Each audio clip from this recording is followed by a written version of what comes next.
We identify with the PLO. Amnesty International has accused Israel of being an apartheid state. Apartheid. Apartheid. Apartheid. Let's talk about apartheid. Apartheid system in the West Bank. The fact is that Israel is today an apartheid state. While the West is being destroyed from the inside by an autoimmune disease, also known as collective guilt syndrome, it simultaneously faces a number of external, increasingly aggressive totalitarian forces, most prominently that of radical Islam. And on the frontier of this conflict, both militarily and ideologically speaking, we find Israel. In this video series, I'm going to address the most common arguments and points of criticism used against Israel with regards to its current operation in Gaza and its actions towards its enemies as a whole. I will demonstrate how most of this criticism is either deceptive or logically incoherent, and one argument at a time, I will give you the most precise and concise way to dismantle those arguments completely. Without further ado, I give you the case for Israel. Okay, so probably, if not the most common, then at least one of the most common slurs used against Israel is that of apartheid state. So in this video, I'm going to investigate the extent to which Israel is actually an apartheid state. And in 8 brief points, I'm going to demonstrate how, spoiler alert, this is not the case. Let's go. But first, let's make sure that we all understand what apartheid is, legally speaking. According to the UN International Convention on the Suppression and Punishment of the Crime of Apartheid from 1973, apartheid involves inhumane acts committed for the purpose of establishing and maintaining domination by one racial group over any other racial group and systematically oppressing them. South Africa, under the National Party's rule from 1948 to 1994, is of course the most well-known and classical example of apartheid. And how does this relate to Israel? Let's take a look. Now, Arab citizens of Israel, who make up about 20% of the total Israeli population, have the same legal status as Jewish citizens under Israeli law. They have the right to vote, run for office, and participate in Israel's democratic system. There are, of course, Arab members of the Knesset, the Israeli parliament. There are Arab judges, including one who served on Israel's Supreme Court. And one great indicator of the lack of systemic discrimination between Jews and Arabs is that out of the total number of university students in Israel, about 20% of them are Arabs. And as mentioned earlier, because roughly 20% of the total population in Israel are Arabs, it means that Arabs are proportionately represented in Israeli higher education. Needless to say, this is not something you would see in an apartheid state. Arab citizens in Israel, of course, have access to the same public healthcare, education, and social security systems as Jewish citizens. In contrast to apartheid South Africa, where black citizens were, of course, denied such access.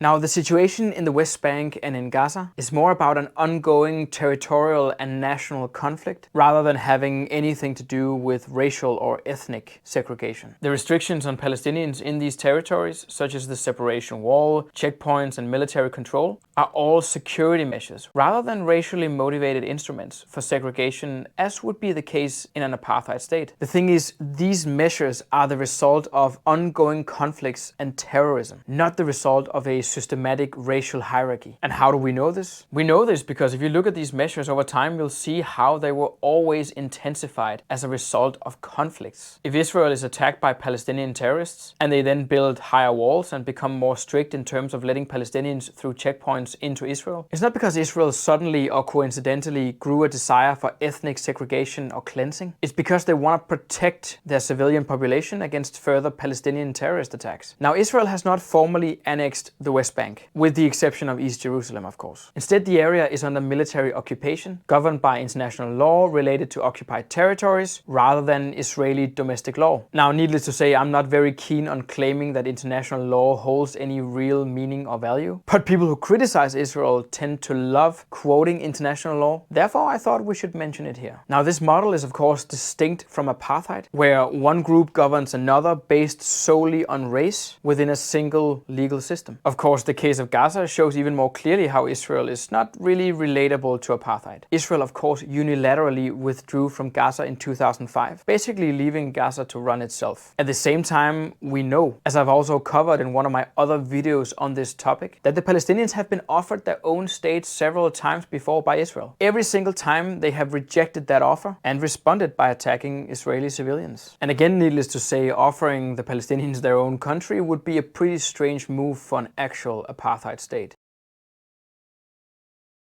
Now, Arab citizens participate in all sectors of Israeli society, including serving in the military, in some cases voluntarily, as Arabs are generally exempt from compulsory military service, as well as, of course, in academia and the business world. This degree of inclusion can be seen as a demonstration that Israel does not systematically discriminate against Arabs in the way that, for instance, apartheid South Africa discriminated against black people. Also, Arab citizens and political parties in Israel are free to criticize the government and Israeli policies, including, of course, advocating for Palestinian rights or a two-state solution. Conversely, in an apartheid system, such freedoms do not exist. Just as such freedoms, for instance, do not exist in Gaza under Hamas rule or in the West Bank under Palestinian Authority rule.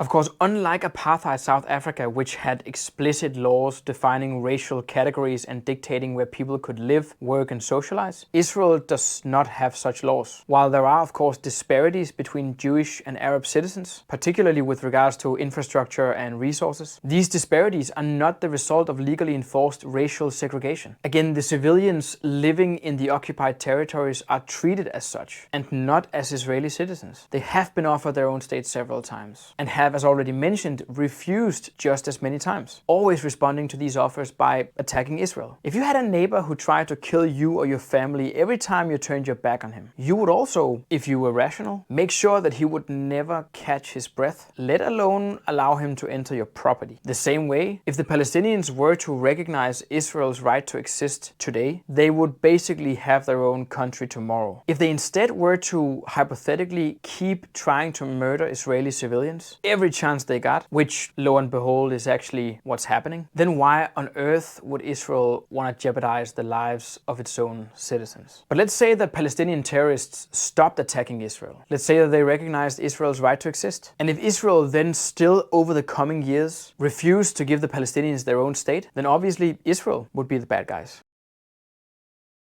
Now, Israel has at various times engaged in peace talks, offered Palestinian statehood, as already mentioned, most notably during the Camp David summit in 2000, as well as other rounds of negotiations. The failure to achieve a two-state solution is therefore not the result of racial discrimination, but rather a complex political conflict over land, security, and mutual recognition. In parts of the West Bank, particularly areas A and B as defined by the Oslo Accords, the Palestinian Authority exercises civil governance, including control over education, healthcare and security, whereas Gaza is of course governed by Hamas. And what this shows is that Israel is not directly ruling over all Palestinians in a manner that would resemble apartheid governance. In fact, the Palestinian civilians living in these areas are indeed oppressed, but primarily by the Palestinian Authority and Hamas respectively, who both use foreign aid that Western and European nations pay for, by the way, to acquire weapons and training, to build tunnels, etc., while they simultaneously terrorize, kill and torture their own population, while they simultaneously steal aid from food trucks and sell them for high prices on the black market for money, which they then use to acquire more weapons, etc. Now, many Palestinians living in East Jerusalem are permanent residents of Israel, with access to healthcare, social services, and freedom of movement, though they are not all automatically granted Israeli citizenship. Now, if you want to learn more about some of the conflicts surrounding the evictions of Palestinians in East Jerusalem, you should watch my video on that issue. And while there are complexities surrounding the legal status of these residents, their situation is significantly different from the racial segregation experienced under apartheid, where people were systematically denied any legal rights. Now, the Israeli-Palestinian conflict is primarily nationalistic, not racial. The conflict is rooted in disputes over territory, security, and national identity, rather than a racial hierarchy. While apartheid was designed to maintain white supremacy over non-whites in South Africa, Israel's policies are primarily aimed at ensuring the security of a Jewish state within contested borders and the lives of its citizens, not racial dominance over Arabs.